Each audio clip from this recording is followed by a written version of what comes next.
আসসালামু আলাইকুম। আজ একটা ঈদ স্পেশাল ডেজার্ট রেসিপি নিয়ে ফিরে এলাম।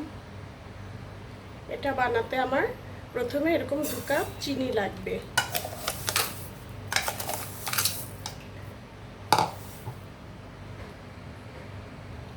এর মধ্যে আমি এই কাপ দিয়ে 5 কাপ পানি দিয়ে দিব। এটাকে ভালো করে মিশিয়ে এর মধ্যে 2টো এলাচ দিয়ে দিব, দিয়ে চুলোয় বসিয়ে দিব।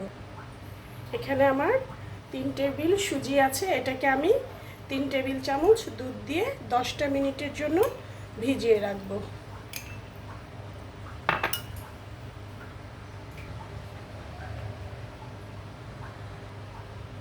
একটা পাত্রে আমি এরকম 2 কাপ গুঁড়ো দুধ নিয়ে নিব। এখানে আমার 3 টেবিল চামচ ময়দা আছে, এটা দিয়ে দিব।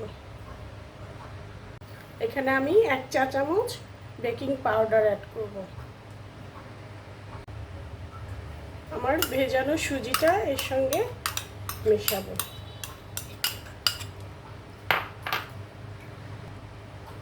এটাকে আমি একটু ভালো করে মিশিয়ে নেব।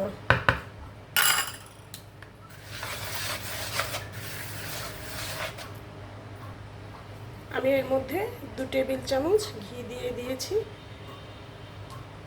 এখন এটাকে ভালো করে মাখিয়ে নেব। ভিউয়ার্স, আমার এর সাথে ঘিটা মিশানো হয়ে গিয়েছে। আমি এখন 1/2 কাপ ঠান্ডা দুধ দিয়ে অল্প অল্প করে দিয়ে ডোটা তৈরি করে নিব। এদিকে আমার চিনির শিরাটা বসিয়ে রেখেছি, এটা ফুটে উঠেছে। এটাকে আমি ফুটিয়ে ঢেকে রাখবো। চুলোর ফ্লেমটা একদম লো করে দিব।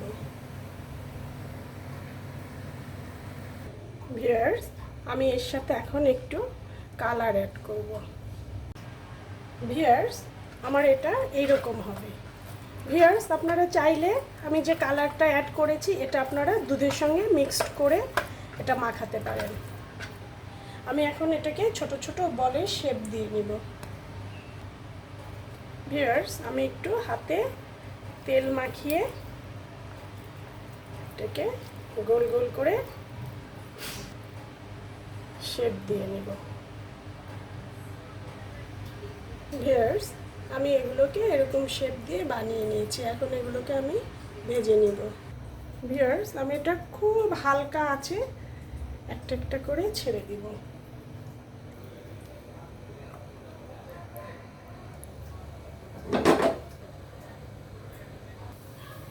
ভিউয়ার্স, দেখুন আমার গোলাপ জামুনগুলো কত ফুলে উঠছে।